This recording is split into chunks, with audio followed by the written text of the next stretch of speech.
Hello, I saw your question on discussion board. You want to change this to decimal degrees. So you're given 11 degrees, 28 minutes, and 41 seconds.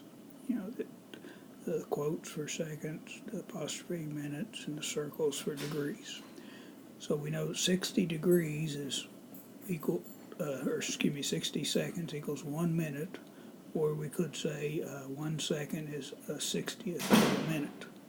So, we need to divide this part by 60, then we'll get minutes here. So, 41 seconds is the same 0.6833 repeating minutes. So I convert that to decimal, so that'll be 11 degrees, 28.68333 minutes. Where you're converting to 41 seconds to minutes. And the next thing is 60 minutes is equal to 1 degree, or 1 minute's 60th of a degree.